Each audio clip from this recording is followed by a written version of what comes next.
de l'institution. C'est bien qu'on a vieilli. Oui, on a tous vieilli. Toi, tu gardes, hein? Tu gardes. Ah ouais. Alors, ça. C'est ça comme ça. Il y a des trucs. Fifi, il y a les langues qui ne sont pas passées, hein, communiquer là, qui ne sont pas passées. Compte rendu de la 111e réunion du Conseil des ministres. Le président de la République, chef de l'État, a présidé ce vendredi 1er septembre 2023 à la Cité de l'Union africaine, la 111e réunion du Conseil des ministres. 4 points étaient inscrits à l'ordre du jour, à savoir 1. Communication du président de la République, chef de l'État. 2. Point d'information. 3. Approbation d'un relevé des décisions du Conseil des ministres. 4. Examen et adoption de dossiers. Le Conseil des ministres de ce jour a été marqué en ses débuts par les événements qui se sont déroulés à Goma il y a 2 jours. À ces propos, le président de la République s'est exprimé avec colère, effroi et consternation après avoir appris le décès le 30 août 2023 de près d'une quarantaine de compatriotes brutalement fauchés au cours d'une manifestation dans la ville de Goma de suite d'une intervention des forces de l'ordre. Cet événement malheureux ne peut que faire l'objet d'une forte désapprobation et d'une forte condamnation tant elle est incompatible à la vie en démocratie d'une part et d'autre part à la mission constitutionnellement dévolue aux forces armées. Le président de la République a appelé la justice à faire la lumière sur ces drames et d'établir rapidement les responsabilités tout en soulignant que ces drames ne peuvent pas et ne demeurera pas impunis. Aux familles des victimes, il a présenté au nom du peuple congolais ses condoléances les plus attristées.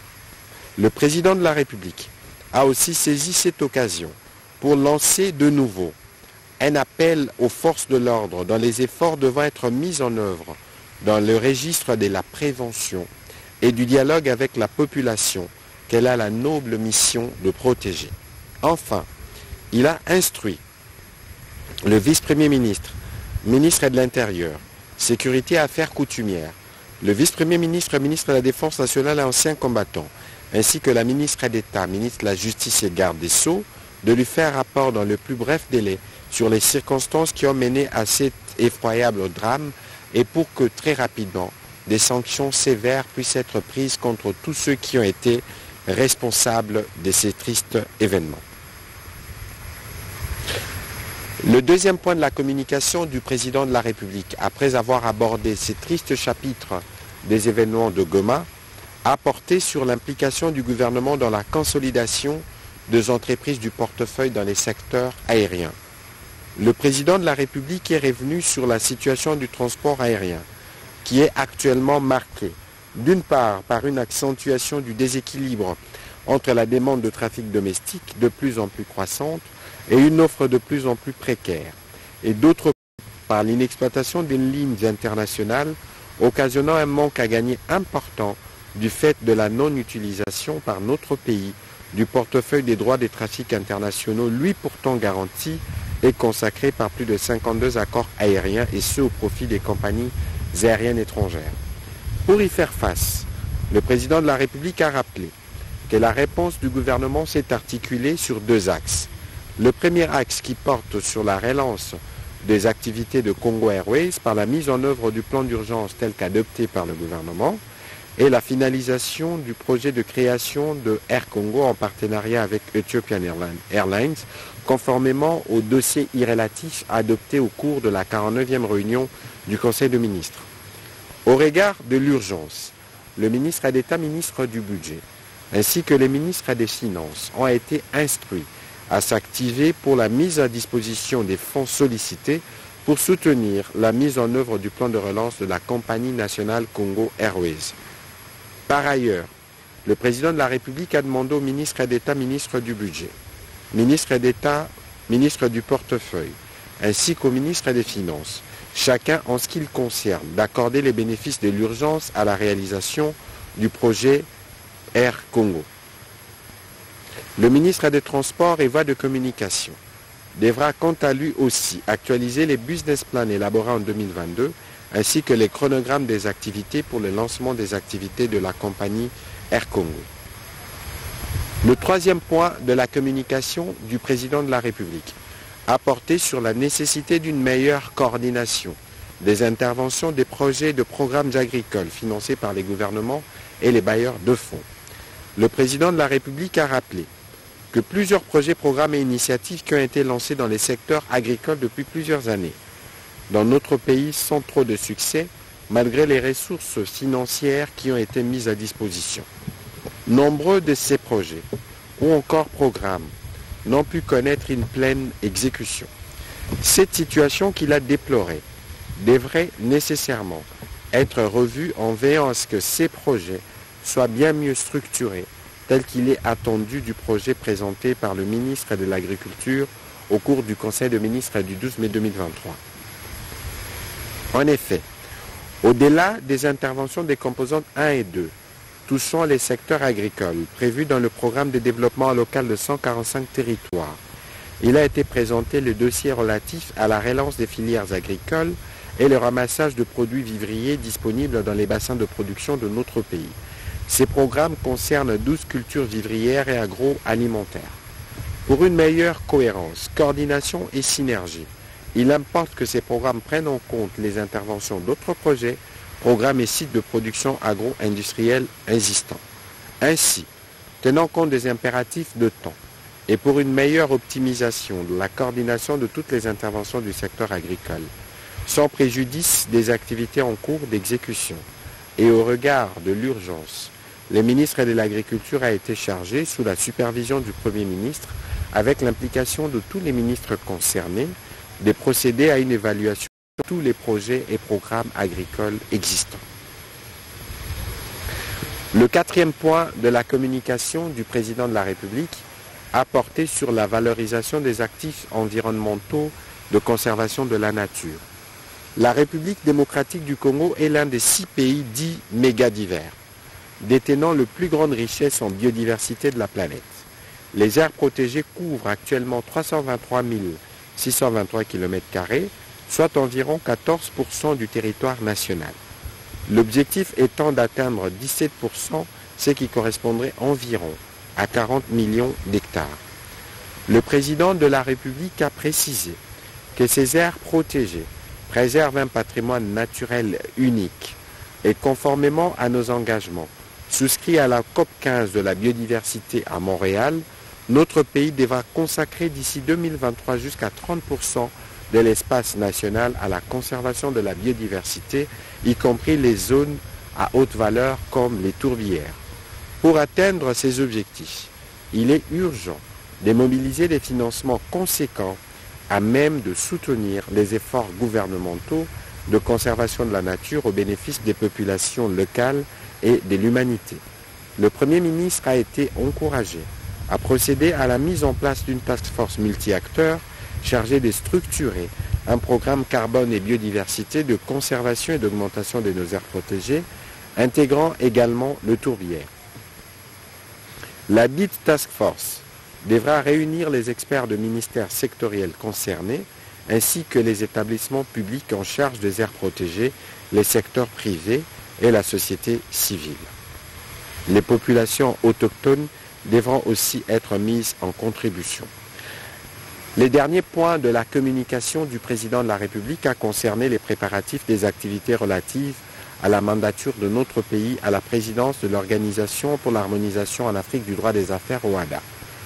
La République démocratique du Congo assure depuis les débuts de cette année 2023 la présidence de l'Organisation pour l'harmonisation en Afrique du droit des affaires OHADA.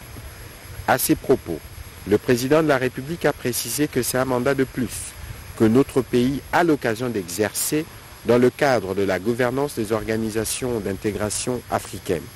Il a rappelé au gouvernement la nécessité de tout mettre en œuvre pour que cette mandature, qui coïncide avec le 30e anniversaire de l'OHADA, soit une réussite à la mesure du leadership que notre pays se doit d'affirmer en tant que plus grand pays de l'espace OHADA.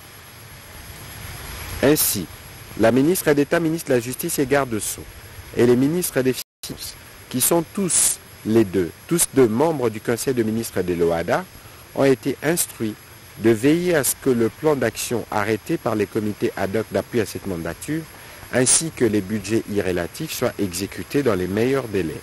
Le vice-premier ministre, ministre des Affaires étrangères et francophonie, a été quant à lui chargé de s'assurer dans les cas de ses prérogatives que toutes les dispositions soient prises pour garantir la participation des chefs d'État de l'OHADA aux travaux prévus à Kinshasa en octobre prochain.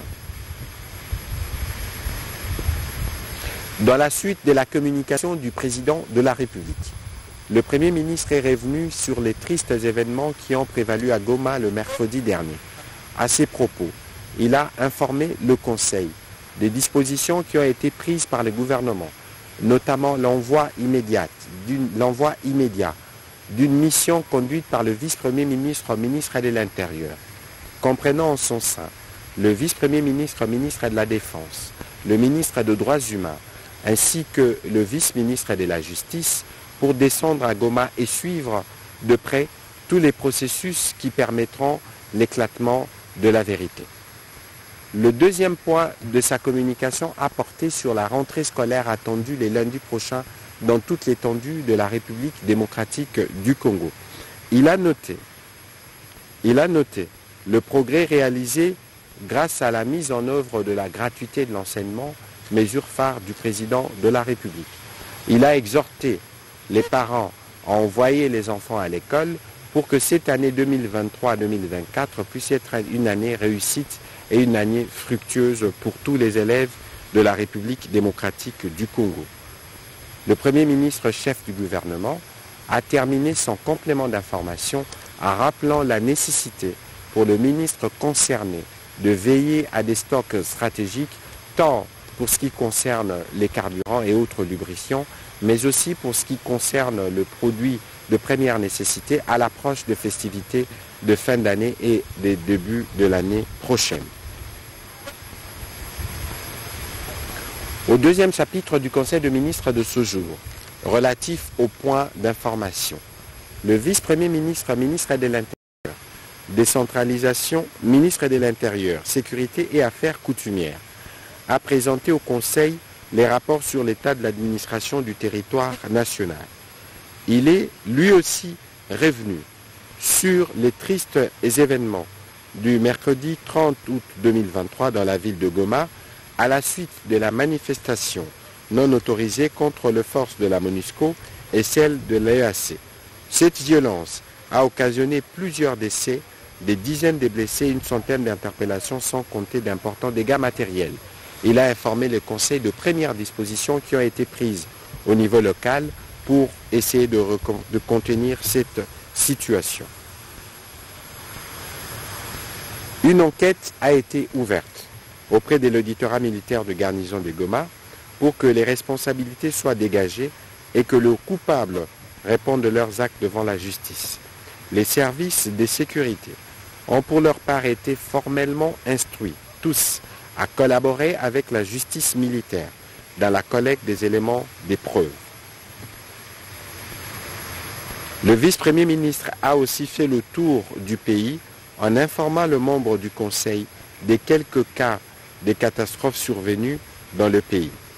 En vue de lutter contre certaines d'entre elles, il a informé le Conseil de ministres, à la suite de l'instruction reçue du président de la République, qu'il a institué une commission interministérielle chargée de l'élaboration des textes relatifs à la protection civile, notamment la création d'un service public des secours et de lutte contre les incendies, ainsi que l'organisation d'un corps de sapeurs-pompiers dont les résultats des travaux seront soumis pour approbation à la prochaine réunion du Conseil de ministres.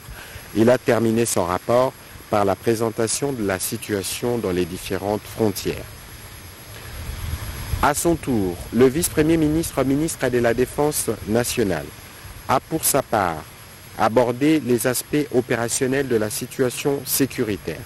Il a passé en revue certaines opérations en cours dans les provinces sous état de siège et des efforts qui sont déployés par nos forces armées pour contenir et gérer la situation sécuritaire dans la partie de Kwamut et à l'ouest de la ville-province de Kinshasa. Préparatifs du sommet des chefs d'État sur l'objectif de développement durable 2023. La ministre d'État, ministre du Plan, a présenté au Conseil la note d'information relative aux préparatifs du sommet des chefs d'État sur les objectifs de développement durable 2023 ainsi que la feuille de route y afférente. Pour une mise en œuvre efficace de l'agenda 2030 sur les objectifs de développement durable ODD, les Nations Unies ont préconisé un suivi et un examen systématique. La ministre d'État, ministre du Plan, a indiqué que le deuxième sommet des ODD se tient exactement à mi-parcours de l'agenda 2030, qui sera également suivi du sommet du futur en 2024, qui s'appuiera sur les résultats du sommet des ODD et dynamisera la mise en œuvre de l'agenda 2030. Il offre une occasion unique de changer fondamentalement des caps pour se tourner vers l'avenir et s'orienter vers l'action dans le but d'accélérer le progrès. Pour une meilleure préparation de la participation de notre pays à ces sommets, notamment pour répondre à l'appel du secrétaire général des Nations Unies de soumettre une feuille de route d'accélération des ODD, des travaux préparatoires ont été organisés, ainsi qu'un atelier résidentiel regroupant les experts sectoriels, ainsi que les autres parties prenantes qui s'est tenu du 14 au 19 août 2023 à Zongo dans les Congos centrales.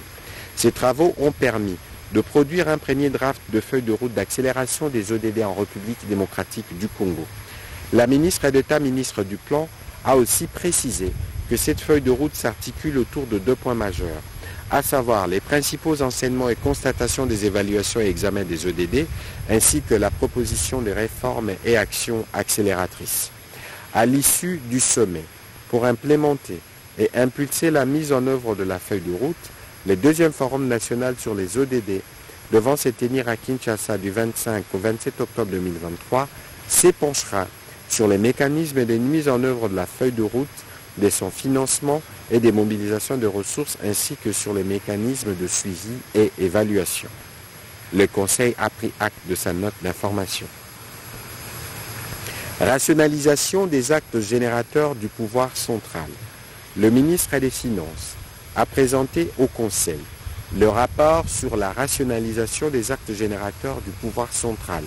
Il a indiqué qu'en exécution de la politique du gouvernement, la rationalisation de droits, taxes et redevances du pouvoir central a été inscrite comme repère structurel de la deuxième revue du programme formel conclu avec le Fonds monétaire international et soutenu par la facilité élargie des crédits dont le plan a été adopté lors de la réunion du Conseil des ministres du 6 octobre 2022. Pour matérialiser cet objectif, le ministère des Finances a organisé une série de séances de travail réunissant la Direction générale de recettes administratives, juridiques, domaniales et des participations des GERAD et les services de l'assiette. À l'issue de ces travaux, il a été proposé une série de suppressions de 32 actes générateurs repartis selon les différents ministères.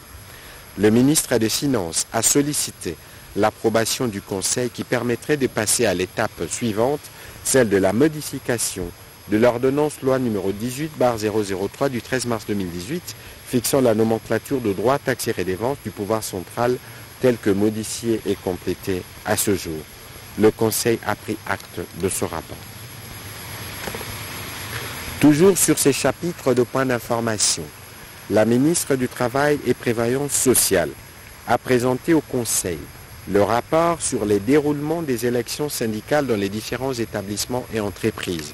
En effet, après avoir observé la persistance des conflits de coordination et les manques de légitimité des délégués syndicaux, avec corollaire des nombreux cas de contestation provenant aussi bien des employeurs que des travailleurs et des mouvements de grève qui impactent négativement sur la productivité des travailleurs dans les entreprises et établissements publics et privés de toute nature, il a été décidé lors de la 47e réunion du Conseil des ministres l'organisation des élections syndicales sur tout le territoire national. Ceci, a souligné la ministre d'État, était le seul moyen de résoudre pacifiquement les crises de légitimité au sein de différentes délégations syndicales dans les entreprises concernées. Elles ont été dénombrées à peu près 3379. Elle a en outre présenté au Conseil la liste des différents syndicats suivant leur ordre d'arrivée après ces élections. Le Conseil a pris acte de ce rapport. Organisation de la 6e édition du Forum des ministres et chefs des divisions provinciaux en charge du genre couplé à la première édition du Forum des organisations de la société civile. La ministre du genre, famille et enfants a présenté aux membres du Conseil la note d'information relative à l'organisation de la 6e édition du Forum des ministres et chefs des divisions provinciaux du genre du 18 au 20 septembre 2023 à Kolwezi au Lualaba. Les thèmes choisis pour cette année est renforcer la coordination des questions du genre dans les politiques et programmes de développement. Il va se décliner sur plusieurs autres thématiques. Ce cadre permettra aux participants de partager les expériences des gestions en province dans la mise en œuvre de certains programmes et projets relatifs au genre. Il facilitera également une meilleure appropriation de projets et une meilleure coordination des cadres programmatiques nationaux, entre autres les PNSD, dans les respects des normes du genre. La finalité est d'impulser une vision nationale commune et coordonnée de la promotion de l'égalité des sexes et de l'autonomisation de la femme. Il sera aussi question d'élaborer une feuille de route commune dont la mise en œuvre devrait être évaluée lors de la prochaine édition du Forum. Sur un autre volet, la ministre du Genre, Famille et Enfants a indiqué que la tenue de ces assises sera suivie de la première édition des organisations de la société civile à Kolwezi, prévue du 21 au 23 septembre 2023 dans la province du Lualaba. Dans cette optique, un besoin de regrouper toutes les organisations féminines reparties dans les 145 territoires de la République démocratique du Congo s'est avéré indispensable en vue de mieux coordonner leurs activités et ainsi atteindre les résultats escomptés. À cet effet, le thème principal retenu pour la première édition est l'engagement des organisations de la société civile pour une gouvernance inclusive en République démocratique du Congo. Le Conseil a pris acte de cette note d'information. Au troisième chapitre du Conseil de ministres de ce jour, relatif à l'approbation d'un relevé des décisions du Conseil de ministres, le Conseil de ministres a adopté les relevés des décisions prises lors de la 110e réunion tenue le 24 août dernier. Au dernier chapitre du Conseil de ministres de ce jour, relatif à l'examen et à l'adoption des textes, 6 textes ont été soumis à l'examen du Conseil. Le premier, projet de décret relatif à la mise en œuvre de la loi numéro 23/014 du 22 mai 2023 portant institution de la réserve armée de la défense. Soumis par le vice-premier ministre, ministre de la Défense nationale et ancien combattant, ce projet de décret répond à la nécessité d'organiser le fonctionnement du service de la réserve armée de la défense en République démocratique du Congo, conformément à l'article 5 de la loi numéro 23/014 du 22 mai 2023, qui prévoit que les règles d'organisation et de fonctionnement de la réserve armée de la défense sont fixées par voie réglementaire. En effet, toute armée qui se veut professionnelle et républicaine doit avoir en son sein un nombre important de réservistes pouvant venir en appui aux forces armées aussi bien en temps de paix qu'en temps de guerre. Le vice-premier ministre, ministre de la Défense nationale et ancien combattant, a indiqué que le présent projet a pour objet 1.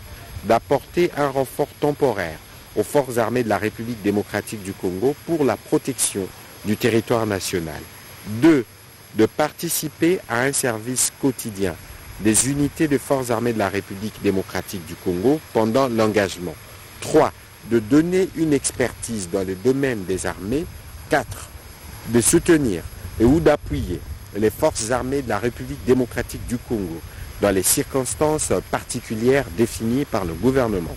Il a précisé que ce projet de décret statue sur l'admission et la perte de qualité à la réserve armée de la République démocratique du Congo, sur l'organisation et le fonctionnement, sur les traitements, sur les régimes disciplinaires ainsi que les dispositions finales.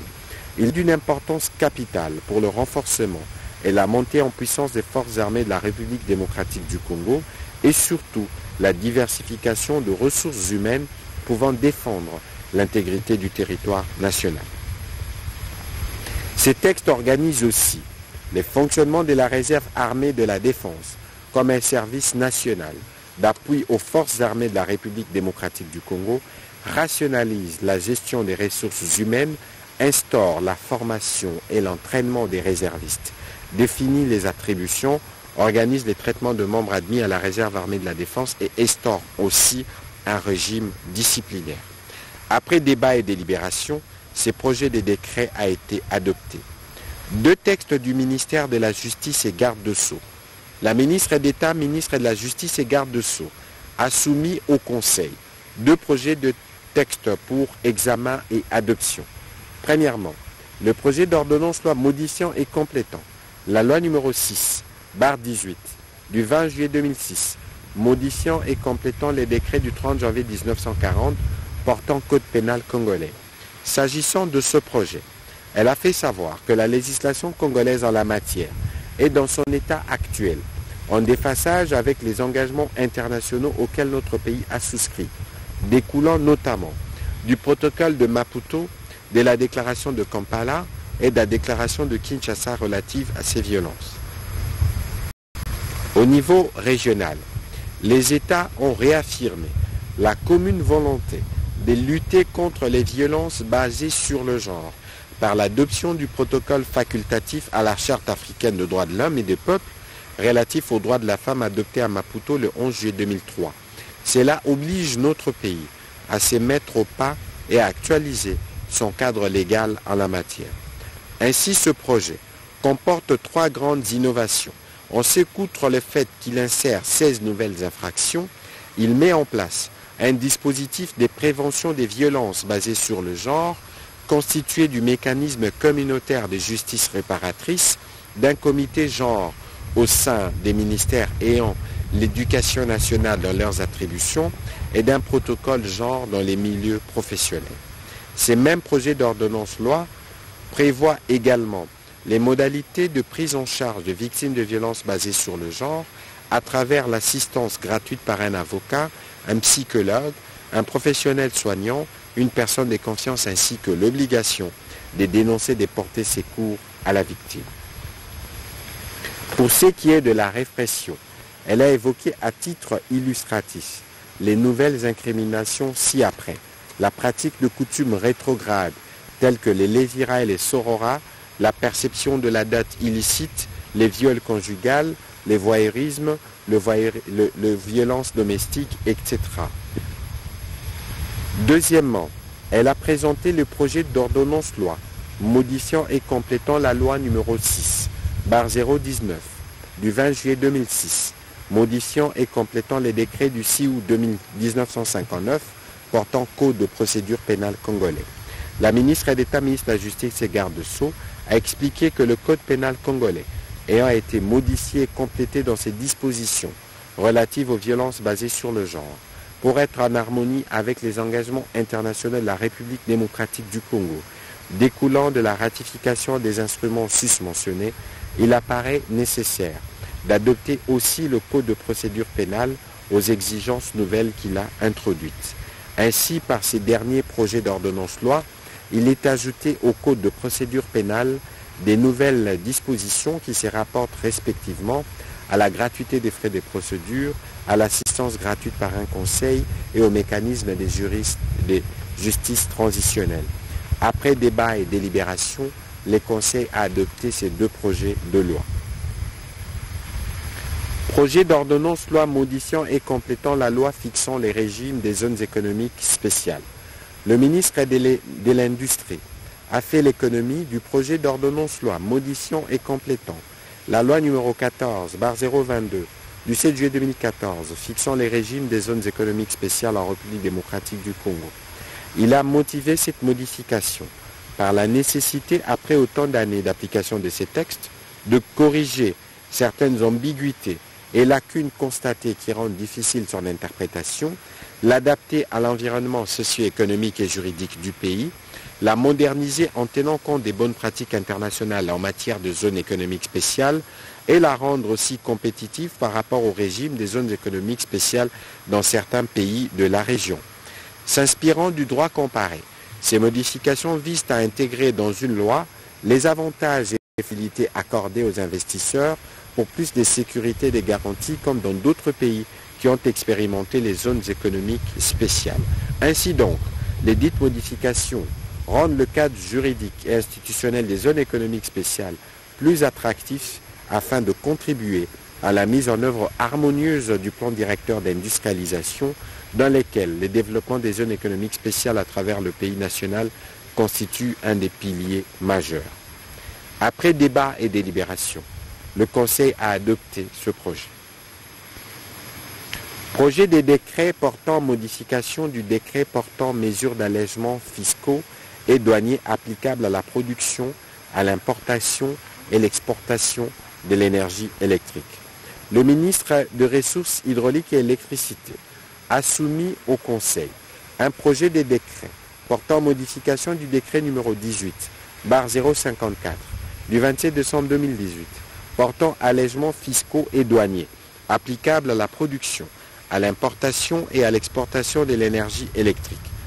En effet, le processus ayant conduit à cette proposition de modification a commencé par une évaluation de l'impact positif de l'application du décret suisse évoquant concernant les avantages fiscaux et douaniers consentis par les gouvernements pendant ces 4 dernières années.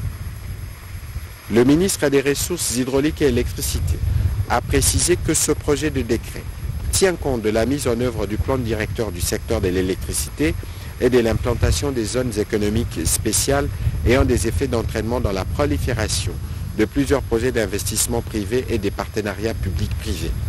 Après débat et délibération, ces projets de décret ont été envoyés en commission interministérielle pour harmonisation. Dernier projet de texte soumis au Conseil des ministres de ce jour. Projet d'ordonnance-loi modifiant et complétant l'ordonnance-loi portant répression du racisme et du tribalisme.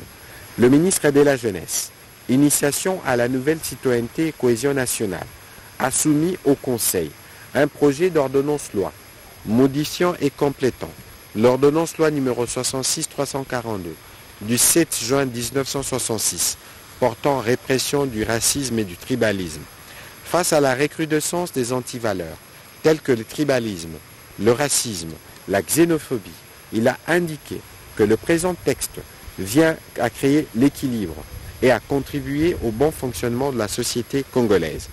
Il apporte ainsi des innovations visant notamment la restauration et le renforcement de la cohésion nationale, l'éradication des discriminations qui menacent le respect de la diversité, la restauration de la conscience, la tolérance, l'harmonie, les liens et des réseaux qui alimentent les discussions autour de la cohésion nationale, la transmission à nouveau de la citoyenneté du sentiment d'appartenance à notre nation, la lutte contre le communautarisme, les renforcements du taux de peine pour les infractions relatives au tribalisme, au racisme et à la xénophobie, etc. Le ministre de la Jeunesse, initiation à la nouvelle citoyenneté et cohésion nationale, a conclu sa présentation en soutenant que ce texte a l'opportunité de renforcer l'authentique cohésion nationale dans les nécessités des règles qui fondent l'état de droit, de maintenir l'unité nationale sous le leadership du président de la République et de consolider le pouvoir vivre collectif. Après débat et délibération, ces projets d'ordonnance-loi a été envoyé en commission interministérielle pour harmonisation. Commencé à 15h07. La réunion du Conseil des ministres a pris fin à 18h30. Je vous remercie.